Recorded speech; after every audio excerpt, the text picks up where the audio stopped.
The ship lurched violently as the pilot slammed his hand down on the emergency controls. Come on, he muttered, eyes frantically scanning the control panels. The Starlight Scavenger was plunging toward the unknown planet at an alarming rate, and despite all his desperate attempts to regain control, the craft was going down. With a final, violent crash, the ship smashed into the soft, green terrain.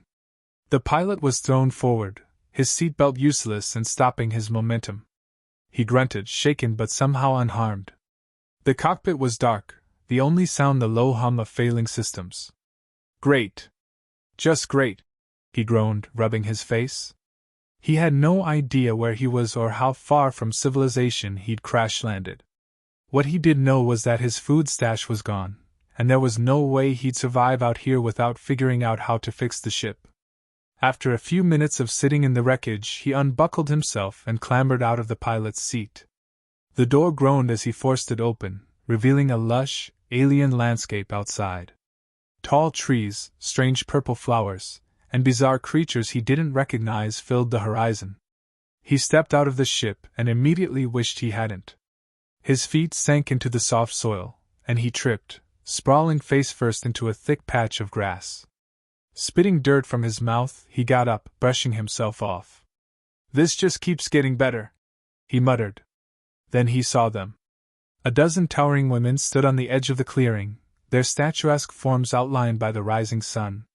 The women were easily twice his height, with long, flowing hair, muscular yet feminine frames, and glowing, radiant skin. They stared at him with wide, curious eyes. The pilot froze. Hey, he said, unsure of how to greet them. He had no idea what was happening, but there was no time to figure it out. One of the women, a massive redhead with piercing blue eyes, stepped forward. Her gaze was intense but not hostile. You are him, yes? She asked, her voice booming with authority. The pilot blinked. Him? I don't know about that. I'm just a cargo pilot. I crash-landed here by mistake. You are the one we have waited for, she said, eyes lighting up with an almost reverent excitement. Okay, he said slowly, trying to assess the situation. I think you've got the wrong guy. I'm just a normal dude, trying to get out of here. But the women weren't listening. They exchanged excited murmurs, their gazes fixed on him like he was some kind of rare, valuable object.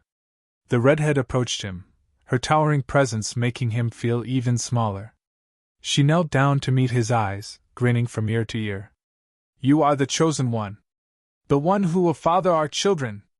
The pilot's mouth went dry. What? He sputtered, backing away. No. I'm really not the guy you're looking for. But you are small, the woman said, as if that was the only qualification needed. She seemed to consider this a profound reason. And your smallness is a sign of great strength. You will be the one who carries on our legacy. Our species depends on you. Listen, the pilot said, shaking his head. I don't even know how you think I can. Wait, no, this is crazy. I'm not here for this. I was just flying a damn cargo ship. The redhead leaned closer, her enormous hand reaching toward him. You are humble too, she observed, her voice low and smooth. It is said that those who are humble make the best fathers. I'm just a regular guy, he protested, his voice rising. The redhead looked to the other women, and they nodded eagerly. She turned back to him. You will prove your worth, she said, and before he could protest again, she reached down and scooped him into her arms as if he weighed nothing at all. Whoa, hey! Put me down! The pilot yelped, but his protests only made them giggle. Do not be afraid, little one, the woman said. You will be given a great honor. Little one? He snapped, struggling. I'm 5'9". That's normal. I'm not some god you're waiting for. The woman just smiled, her expression unfazed by his desperate denials. She turned and began walking toward the other women, who were waiting with what looked like large stone tablets. The pilot felt a sense of dread building in his chest as he realized they weren't about to let him leave without completing whatever bizarre ritual they had in mind. When they reached the other women, the redhead set him down gently, but firmly. The others gathered around, all of them towering over him. He suddenly felt very, very small. "We must begin the ritual," the redhead said, smiling sweetly as she looked down at him. "You must prove your strength." The pilot stared up at her, wide-eyed. "Wait, what?" Another woman handed him a giant ceremonial club, the size of a small tree. She held up her own version of the weapon, and the two stood facing each other. "This is the test of strength," the redhead explained. "If you are worthy, you will defeat our strongest warrior." The pilot took a step back, holding the club in both hands like a small child trying to lift an adult's weight. "This is crazy!" he shouted. "I'm a pilot! I don't swing giant sticks for a living!" But the tribe was undeterred. They chanted, clapping their hands and stomping their feet in unison. The pilot tried to lift the club, but it barely budged. He let out an exasperated sigh. "Okay, fine. I'll give it a shot." He huffed, strained, and with all his might managed to lift the club a few inches off the ground. The tribe cheered, thinking this was a sign of his divine power. He dropped the club, panting. "No way. This isn't happening. I'm not your god, okay?" The redhead nodded, completely undeterred by his failure. "It's a sign of humility, which is the first step toward greatness," she said, with a serene smile. "You are truly the one we have been waiting for." He stared up at her in disbelief, wondering how in the hell he'd managed to get himself into this situation. He tried to escape, but the giant women surrounded him, their eyes sparkling with anticipation. All he could think was, "This is gonna be one hell of a story to tell back home." The pilot had barely processed the bizarre nature of his situation before the women, each towering over him like living giants, began to usher him deeper into their village. They led him through the massive gates made of strange, living wood that seemed to shimmer in the sunlight. The village itself was unlike anything he'd ever seen before, largely organic in nature, with structures that resembled enormous tree houses, complete with vines and flowering plants sprawling across every surface. He tried to remain calm as the giant women surrounded him, still grinning as if they'd just found their new best friend. At first he thought this might be some kind of elaborate prank, but when one of the women handed him a cup made from some kind of massive leaf filled with a thick, red liquid, he realized they weren't joking. "No thanks," he muttered, holding up his hands. He was not about to drink anything that could have been brewed by alien science or magic. It wasn't that he was afraid, it was just that he had no idea what was going on, and the last thing he needed was to wake up in some stranger's bed with no idea how he got there. But the women insisted, their huge hands gently pressing the cup into his palms. "Drink, it will give you strength," said the redhead, her smile now more affectionate than ever. "You want me to drink this?" he asked, still not sure what kind of game they were playing. "Drink," the others echoed, their voices like thunder rolling across the land. He gave a quick glance at the red liquid, trying to figure out if it was even remotely safe. Still, what choice did he have? He wasn't getting out of this mess unless he went along with it, at least for now. He took a tentative sip, wincing as the strange flavor hit his tongue. It was not the worst thing he'd ever tasted. But it wasn't great either. Still, he wasn't going to let these women think he was some kind of weakling. He swallowed and set the cup down. "Okay, fine. Now what?" The women exchanged glances, nodding enthusiastically. "You will need your strength for the feast," the redhead announced, clearly pleased with his compliance. "Feast?" The pilot's mind immediately began to race. He'd been to his fair share of strange gatherings in his life, but this was a whole new level of weird. Still, the women were watching him expectantly, and his gut told him that resisting might get him into even deeper trouble. Before he could say anything else, the women took his hands and gently guided him to a large open area. It was a massive clearing in the middle of the village, filled with tables made of thick, polished stone. At each table, alien foods piled high, gigantic fruits, enormous slabs of meat, and large bowls of steaming liquids that smelled like a blend of spices and something else, something sweet yet not quite natural. The women guided him to a seat at the head of the largest table. "You are the guest of honor," the redhead said, sitting beside him. "You are the chosen one. We feast in your honor, for you will give us children." The pilot blinked. "Wait, children? I've barely gotten a solid meal in the last 24 hours, and you want me to, what, impregnate you all? I mean, I don't even know your names." "Names are not needed," another woman said, smiling as she placed an enormous plate in front of him. The food was almost comically large, the portions easily enough to feed 10 normal-sized humans. "We have chosen you. It is destiny." He looked down at the plate. It was some sort of roast, a gigantic chunk of meat wrapped in an aromatic green leaf. His stomach growled involuntarily, but his mind wasn't quite ready to accept the full reality of the situation. "Yeah, okay, but," he started, but was quickly interrupted by one of the women sitting next to him, who eagerly shoved a large piece of meat toward his mouth. "No, no, eat," she urged, her eyes gleaming with excitement. "It is a gift from the ancestors." He swallowed hard, not wanting to seem ungrateful, and took a large bite. The meat was surprisingly good, tender and smoky, with a kick of spice that tingled on his tongue. Maybe it wasn't such a bad deal after all. He chewed slowly, trying not to think about the strange circumstances surrounding his meal. As he ate, the women continued to watch him intently. One would occasionally pat him on the back, causing him to stumble slightly from the force. Another reached over and carefully adjusted his posture, lifting his shoulders like a mother would a child. "Relax," the redhead said, her voice soothing. "The ceremony will begin soon, and you will prove your worth." His heart skipped a beat. "Ceremony?" he muttered, glancing nervously around at the women who were eyeing him as though he were the prize of a very exclusive auction. "What ceremony?" "The mating ritual," she replied simply, as if it were the most natural thing in the world. "You will demonstrate your strength and virility." The pilot nearly choked on his food. He took a deep breath and forced himself to swallow. I think there's been a misunderstanding. I'm not." "Don't worry, little one," the redhead said, her smile widening. "You will enjoy it." The women clapped their hands, and a few of them began humming in what sounded like a chant. One of the women began pulling out instruments made of alien materials, thick, resonant drums that shook the ground with every beat.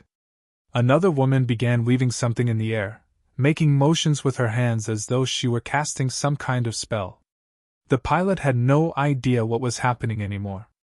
Was this some kind of elaborate joke? Or was he about to get caught up in the most absurd series of events in history? Either way, he wasn't about to back down. Okay, he said, raising his hands.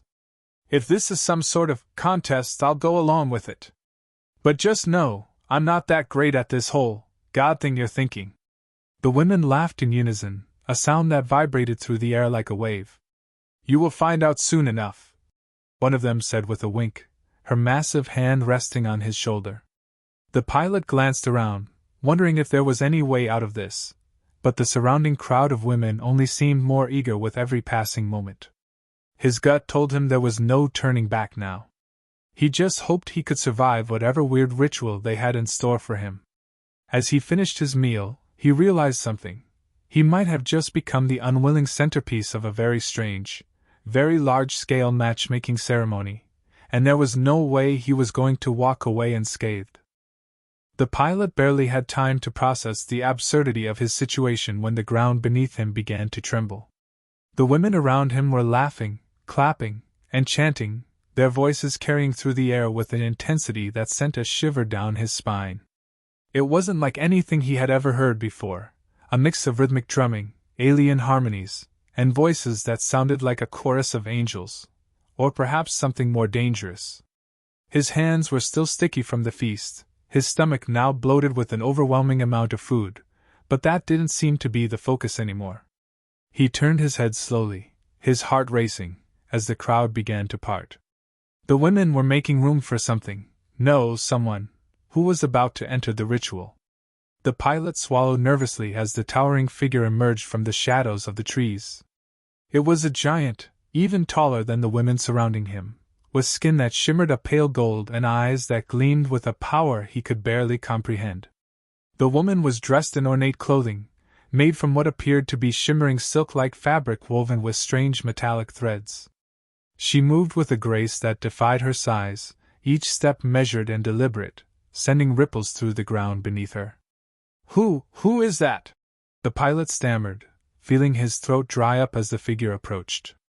"The High Matron," the redhead said with a reverent nod. "She oversees the sacred ritual. You must prove yourself worthy before her." The High Matron stepped forward, her massive eyes locking with his in a gaze that made him feel both small and utterly insignificant. She was a goddess, at least to them, and her presence demanded nothing less than complete obedience. The pilot couldn't help but feel out of his depth, like a bug trapped in a spider's web, just waiting for the inevitable. "Do not be afraid," the High Matron's voice boomed, resonating deep within his chest. "You are here to give us what we need, what the world demands of you." The pilot gulped, trying to calm the nervous tension that had begun to coil tightly in his stomach. "I don't know if I'm the right guy for this. I mean, look at me. I'm not exactly in shape." The High Matron raised an eyebrow, her lips curling into a smirk. "Shape matters not. You will have to prove yourself through strength and wit. That is the way of our people." The ground shook again, and suddenly, the women began to form a circle around the pilot and the High Matron.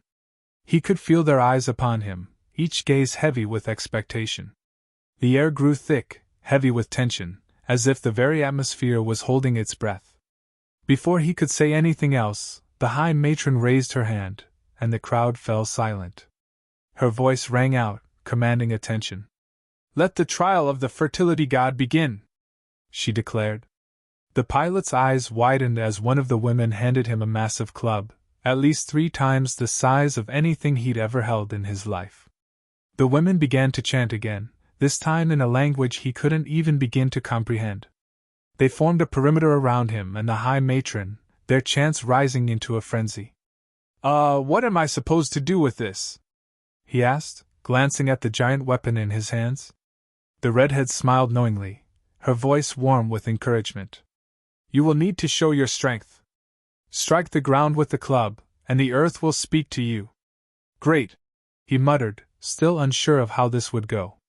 He had never been the athletic type, and certainly wasn't prepared for whatever strange contest they had in mind. But what else could he do? His hands tightened around the handle of the club, and with a deep breath, he swung it downward with all the force he could muster. The impact was immediate, sending shockwaves through the ground that made the women around him stumble back in surprise. The earth itself seemed to groan under the force, vibrating beneath his feet. For a brief moment, he felt a surge of adrenaline, thinking maybe, just maybe, he had done something right. The High Matron, however, was unamused. She looked down at the ground where his club had struck, her expression unreadable. Without a word, she raised her hand, and a massive stone pillar emerged from the earth, shooting upward with incredible speed. The women gasped in awe, and the High Matron spoke again, her voice carrying an almost imperceptible edge of disappointment. "You strike with power, but power alone is not enough. You must have control. You must make the earth bow to you, not just shake it." The pilot stared at the stone pillar, feeling both humiliated and perplexed. He hadn't even seen it coming. He'd expected a contest of strength, but this? He wasn't even sure what he was supposed to be doing. The crowd's murmurs only added to the growing pressure he felt mounting in his chest. Okay, he said, stepping back. "Let's try something else. You want control? I'll give you control." Without thinking, he lifted the club again, this time more carefully, taking a moment to steady his breathing. He wasn't sure if the women had any idea what they were in for, but he wasn't going to back down without giving it his best shot. This time, he swung the club downward, but instead of just brute strength, he focused on precision. His arms moved with more purpose, his muscles working in a more controlled fashion. The club hit the ground again, but this time, the result was different. Instead of the earth violently shaking, the stone pillar cracked into smaller pieces, scattering harmlessly across the ground. The crowd gasped, but this time, it was a gasp of approval. The High Matron's stern face softened for a moment, and she nodded. You have learned, she said, her voice carrying a deep, approving note. It is not just strength, but understanding. You have begun to master the earth. The pilot's heart raced as the High Matron stepped forward, her massive hand reaching down to place on his shoulder. But there is one more trial, she said, her gaze intense. The pilot didn't know what to expect, but he had a sinking feeling it wasn't going to be any easier. The pilot stood, trying to catch his breath as the High Matron's hand remained on his shoulder. He could feel the weight of it pressing down on him, as though the very air around him had become heavier. The women around him were watching in rapt attention, waiting for his next move, and the tension was palpable. His mind raced as he tried to anticipate what this final trial would involve. His hands were still sore from wielding the massive club, his muscles aching from the exertion. He wasn't sure how much more he could handle, but the idea of disappointing these towering women seemed far worse than any physical pain he could endure. The High Matron's voice cut through the silence. The last test is one of endurance, she said, her gaze intense. You must prove that you can withstand the weight of responsibility. Not just strength, but the stamina to lead, to father, to protect. The pilot blinked, confusion evident in his eyes. Wait, what? Endurance? What does that mean exactly? Without responding, the High Matron gestured for the other women to step forward. One by one, they approached him, each holding something different. Some held large woven baskets filled with strange, colorful fruits. Others held bundles of what appeared to be some sort of woven fabric, their faces serious as they approached him. The pilot couldn't help but wonder if they were trying to overwhelm him. The woman who had given him the club earlier stepped forward with a basket filled to the brim with brightly colored fruits. Here, she said, her voice soft. These are our offerings. You must accept them. Accept them? The pilot looked at the basket, unsure of what he was supposed to do. What am I supposed to do with them? You must eat, the woman explained. The fruit represents the strength of your resolve. The more you consume, the more you show your ability to endure. You must take as much as you can. The pilot hesitated, glancing around at the expectant faces of the women. This had to be some kind of test, but he couldn't figure out what the exact challenge was. What did fruit have to do with anything? Without any more words, the woman handed him the basket. The pilot stared down at it for a moment before picking one of the brightly colored fruits. He had no idea what it was, but given the way the women were looking at him, it was clear that he didn't have much of a choice. He bit into it, immediately feeling an explosion of flavor in his mouth. It was sweet, but also had a strange, almost spicy aftertaste. He tried to ignore the odd sensation in his throat as he chewed and swallowed, hoping it wouldn't make him sick. He reached for another fruit, not wanting to look weak in front of these colossal women. Good, the woman said with a smile. Now keep going. As he continued to eat, the fruits became more and more difficult to swallow. Each bite felt heavier, more intense. His stomach was starting to churn, the strange fruits mixing together in a way that didn't sit well with his insides. He forced himself to take another bite, hoping he could push through the discomfort. The High Matron watched from a distance, her expression unreadable. The other women murmured to each other, whispering in their strange language, their eyes fixed on him. The pilot could feel their attention like a weight on his shoulders, and the pressure began to mount. He had to finish the task, he had to prove himself worthy, but each fruit seemed to make him feel heavier, more sluggish. The world around him started to blur, the once bright colors of the fruit now feeling like they were spinning. Come on, you can do it! The redhead cheered from the side, her voice full of encouragement. The pilot swallowed another mouthful, his body protesting. His stomach was stretched to its limits, and he felt like he was about to burst. He could hear the sound of his own heartbeat in his ears, the pulse in his head growing louder with each passing second. You are failing the trial, the High Matron called out, her tone sharp. This is the moment when you must push through. If you cannot endure, how can you father our children? How can you bear the weight of leadership? The words hit him like a punch to the gut, but he gritted his teeth and forced himself to stand tall. He wasn't going to back down. Not now. He didn't know what was at stake. Hell, he didn't even know what was going on. But he wasn't going to let them see him fail. He had no idea how much more of this he could take, but he had to keep going. He glanced down at the fruit, his hand shaking as he reached for another one. This time, his fingers felt clumsy, the world swaying around him as the pressure continued to build. It felt like his body was betraying him, his mind struggling to stay focused as the fruits seemed to grow larger and more unappetizing with every bite. The High Matron's voice echoed in his mind. "Endurance, human! Show us your worth!" With one last effort, the pilot took another bite, his throat protesting as the fruit slid down. His vision blurred for a moment, his body sinking into a state of exhaustion. He was done. He couldn't take another bite. But somehow, through sheer will, he stood tall, forcing himself to stay awake and focused. "Enough." The High Matron's voice finally broke through the haze. "You have passed. Just barely." The pilot swayed on his feet, his face pale as the weight of what he had just endured hit him all at once. He couldn't process it, his stomach in knots, but the relief of hearing her approval made everything worth it. Somehow, despite it all, he had made it. The High Matron stepped forward and placed a hand on his shoulder again. This time, it wasn't heavy with pressure, it was warm, almost affectionate. "You have shown endurance, not just in body but in spirit. You may not be the strongest, but you have proven that you have the heart of a true god. Our children will be in good hands." The pilot blinked in disbelief, too drained to even respond. His body was screaming at him to rest, but the weight of what had just happened was starting to sink in. He had somehow passed their tests, and now, it seemed like he was expected to father their children. The thought was almost too absurd to comprehend, but as the women cheered around him, he realized that the weirdest part wasn't that he had done it, it was that they were so thrilled about it.